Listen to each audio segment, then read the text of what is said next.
거래처 직원에게 들었던 이야기. 그의 본가는 도호쿠 지방의 어느 바닷가. 상당히 과소화가 진행된 취락이라고 한다. 그래도 최근에는 꽤 편해졌다고 한다. 그가 어렸을 때는 전기나 수도가 없는 집들도 많이 있었고 차가 있는 집도 거의 없었다. 하지만 지금은 전기, 수도, 통신시설을 갖추고 있으며 집 하나당 차도 몇 대씩 세워져 있는 일도 드물지 않다. 인터넷도 연결되어 있어 디지털 기기도 만끽할 수가 있다. 그러나 그만큼 문명화된 지금도 지켜지고 있는 규칙이라는 것이 존재하고 있다고 한다. 그것은 1년에 한 번, 그 마을을 무인화하지 않으면 안 된다는 것. 무슨 바보 같은 짓이냐고 할지 모르지만 분명히 지금도 실천되고 있는 예전부터의 규칙인 것이다. 몇 월 며칠인지는 여기서 말할 수는 없어도 분명히 그런 금기의 날이라는 게 지금도 여전히 존재하고 있다. 그날이 가까워지면 그 취락 사람들은 이동을 준비하기 시작한다. 그리고 각자 집 문단속을 철저히 하고 딱 하루만 자신의 집을 떠난다. 하루만이라고는 말하지만 당일을 앞뒤로 전날 밤부터 다음날 낮까지는 누구도 그 마을에 있어서는 안 되고 돌아오는 것도 허락되지 않는다. 그것은 남녀노소 모두 철저하고 어려서부터 그것을 엄하게 듣고 자라났다. 그래서 그 자신도 그게 당연하다는 듯 생각하고 있었다. 분명 예전에는 굉장히 힘들었다고 한다. 차도 없는 집이 대부분이었을 때에 온 가족이 함께 대이동한다는 것이 얼마나 힘들었겠는가. 수레에 짐을 쌓고 걸어서 친척집으로 피난을 간다. 그것만으로도 대단한 일대 이벤트가 된다. 그러나 최근에는 차가 다 있어서 이동하는데도 어려움이 없다. 필요한 짐만 차에 싣고 온천여행이라도 가는 기분으로.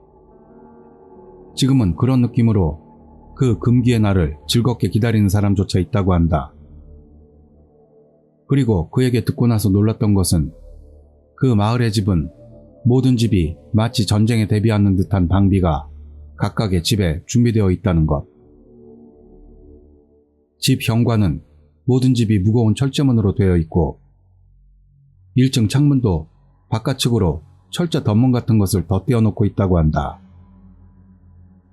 그리고 집 외벽 자체도 상당히 튼튼한 구조라서 집 안으로 진입하기도 쉽지 않다. 그렇다면 어째서 그렇게 엄중하게 문단속을 하느냐 하면 과거에 목조로 간단히 만든 집밖에 없었을 시절에는 몇 채 집이 심하게 부서지거나 뭔가에 의해 침입당해 집안이 엉망진창이 되어버렸기 때문이다. 여기까지 듣는다면 알 수 있겠지만 아무래도 매년 그날에 마을 전체를 무인화한다는 것은 단순히 전해져 오는 전설이나 의식이 아닌 그날 찾아오는 무언가에게서 신변의 안전을 지키기 위해서라는 것이다. 그렇다면 그렇게까지 사람들을 공포에 떨게 만드는 것이라는 게 도대체 무엇인가? 그 힌트가 지금부터 들을 이야기 속에 있다. 어디서나 주위 사람들하고는 다른 행동을 취하는 사람이라는 게 분명히 존재할 것이다. 그리고 그가 살던 그 마을에도 그런 부부가 있었다. 원래는 도회지에서 자라났던 그 부부는 어떤 사정으로 친척이 살던 그 마을로 이주해 왔다. 자식은 없었고 부부 둘만의 검소한 생활. 주변 마을 사람들과도 사이좋게 지냈다고 한다. 하지만 그들 부부는 그런 옛날부터의 관습 따위는 알지도 못했다. 물론 마을 사람들은 진지하게 그 부부에게 설명하고 설득했다고 하는데 부부는 그저 웃으며 그 이야기를 듣고만 있을 뿐이었다. 그리고 두 사람이 이사 온 지 몇 달 후 드디어 그날이 다가왔다. 그때쯤에는 아내 쪽에서는 나름대로 낡은 관습을 이해했고 그날에는 일시적으로 마을을 떠날 예정이었다. 하지만 남편 쪽은 그렇지 않았다고 한다. 분명히 사정이 있어 그 고장으로 옮겨온 남편에게는 그 마을 밖에는 몸을 기댈 곳 같은 곳은 존재하지 않았을지도 모를 일이다. 그래서 그것을 살펴보던 마을 사람 중 하나가 자기 친척집으로 함께 피난하자고 제안했다. 그러나 그날이 다가오면서 남편이 꽤나 완강히 거절했던 모양이었고 아무리 권해도 따라주질 않았다. 그리고 바로 전날 남편이 피난하지 않을 것을 깨달은 아내도 함께 남기로 결정했다고 한다. 마을 사람들은 정말 바보 같은 짓을 하는 거라며 말을 내뱉을 뿐이었다. 그러다 아내와 굉장히 친했던 할머니 한 분이 어떤 조언을 했다. 무슨 일이 벌어져도 절대로 소리를 내거나 눈을 뜨면 안 된다고. 그게 살아남을 수 있는 유일한 방법이라고. 그렇게 말하면서 때가 오면 이것을 꼭 잡고 있으라며 직접 도움은 안 되겠지만 마음가짐은 될 거라고 말하며 작은 불상 조각을 건네주었다. 그리고 그날 전날에 모든 마을 사람들이 그 땅을 떠났다. 그들 둘만을 남겨둔 채로. 전날 밤이긴 했어도 적막하고 아무도 없는 마을은 섬뜩했다. 남편은 조용하고 한가롭게 지낼 수 있다고 했지만 아내는 불안이 가득할 뿐이었다. 그리고 그들은 일찌감치 잠자리에 들었다. 특별히 할 일도 없었고 마을의 정적이 왠지 뭔가의 전조는 아닐까 하는 섬뜩한 느낌 때문에. 그리고 둘이 잠들었을 즈음 누군가가 바깥을 배회하는 소리가 들려왔다. 어쩌면 자기들 말고도 다른 누군가 남아있나 싶었지만 그것은 있을 수 없는 일이었다. 그 발소리는 한 걸음씩 내디딜 때마다 마치 집이 흔들릴 정도의 진동을 동반하면서 계속해서 울려 퍼진다. 시간을 보니 12시를 넘기고 있었다. 아내는 공포를 이길 수가 없어 남편을 깨우려고 했지만 아무래도 남편도 깨어 있었고 이불 속에서 부들부들 떨고 있을 뿐이었다. 그러더니 어디에선가 어이, 누가 없어? 라는 소리가 들려왔다. 아무리 들어도 어린 남자아이의 목소리였다. 그러나 그게 오히려 공포심을 부추겨서 둘은 그대로 이불 속에서 떨다가 아침을 맞는다. 아침에 밖에 나가보니 집 주변에서 짐승 냄새 같은 역겨운 냄새가 났다. 그리고 그 악취는 다른 집에는 배지 않은 것 같았다. 마치 그들 부부의 집에 표식을 하듯 풍기는 냄새에 아내는 뭔가 불길한 느낌을 받았다. 그래서 아내는 남편에게 간청했다. 지금이라도 같이 마을을 떠나자고. 하지만 남편은 지난밤의 공포를 잊은 듯 아무리 해도 허락하지 않았다. 그러기는커녕 사냥용 엽총을 꺼내오더니 손질을 시작했다. 뭔가 있으면 내가 없애버릴 거야. 그러면 마을 사람들도 분명히 기뻐하겠지. 그러니 도망가려면 너나 도망가. 나는 이대로 여기 남아서 그놈을 없애버리지 않으면 안 되니까.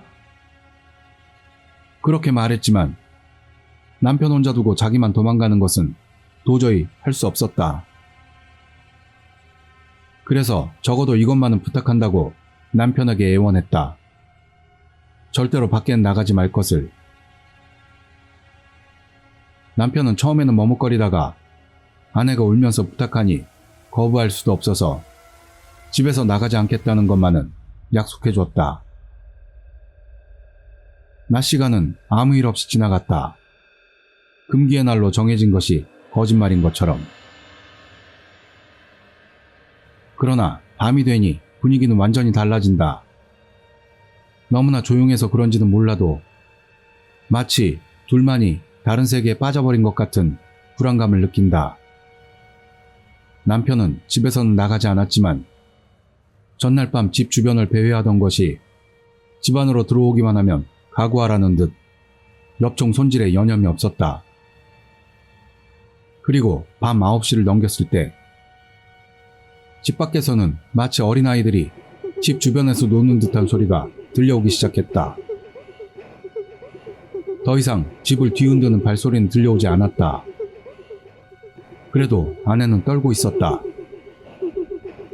그래서 남편은 아내의 두려움을 풀어주려 했는지도 모른다. 남편은 천천히 일어나서 닫힌 창문을 열고 밖을 내다보았다. 그곳에는 아이들이 신나게 놀고 있을 터였다. 하지만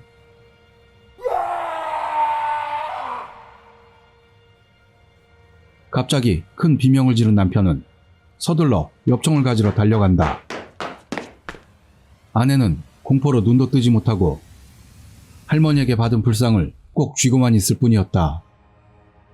그리고 다음 순간 뭔가가 집 벽을 뚫고 안으로 들어온 소리가 들렸다. 그리고 엽총의 발싸움이 계속해서 2번 들렸다. 아내는 눈물을 흘리면서 필사적으로 눈을 감았다. 그 뒤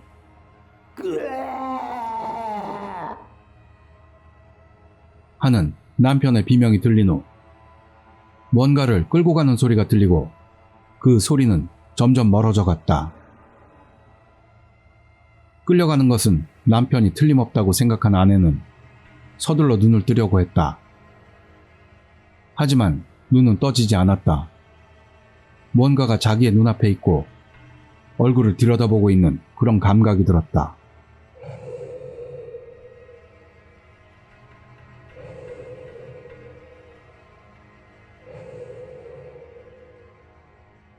그런 숨소리마저 들려온다. 아내는 숨을 죽이고 필사적으로 버텼다. 미동도 하지 않으며 거기에 자기가 존재하는 것을 깨닫지 못하게 했다. 얼마나 시간이 지났을까? 갑자기 남편의 목소리가 들려왔다. 뭐하고 있어? 이젠 괜찮아. 틀림없는 남편의 목소리였다. 아내는 기쁜 나머지 눈을 뜨고 말았다. 눈앞에는 아내의 얼굴을 들여다보는 것처럼 한 명의 여자가 서 있었다.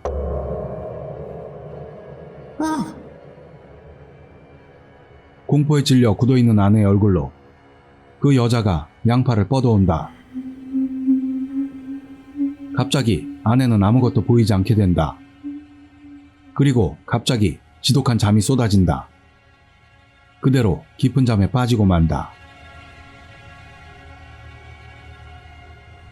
아내가 눈을 뜬 것은 마을 사람들이 흔들어서 깨웠을 때였다. 그런데 깨어났는데도 아내에게는 여전히 아무것도 보이지 않았다. 그래서 의사에게 갔더니 양 눈이 깔끔하게 빠져버린 것으로 판명되었다. 집안에는 지독한 악취가 진동하고 있었고 남편의 모습도 호련히 사라졌다. 그 후 남편의 머리카락 덩어리 같은 것이 마을 밖 연못가에 떨어져 있는 것이 발견되었다. 그래서 남편은 곰에게 끌려갔다고 단정지어졌다. 하지만 아내는 알고 있었다. 남편이 곰에게 끌려간 건 아니라는 것을. 물론 마을 사람들도 남편이 곰에게 끌려갔다고 진심으로 생각하는 사람들은 한 명도 없었다. 그저 그럴듯한 구실이 필요했을 뿐. 그 사건이 있고 나서는 더욱 엄하게 강제적으로 마을에 남는 것은 금지된다. 그리고 도대체 뭐가 찾아오는 건지조차도 모른 채 지금도 그 취락에서는 1년에 딱 한 번 마을이 무인화가 되는 금기의 날이 계속해서 존재하고 있다. 분명 앞으로도 계속.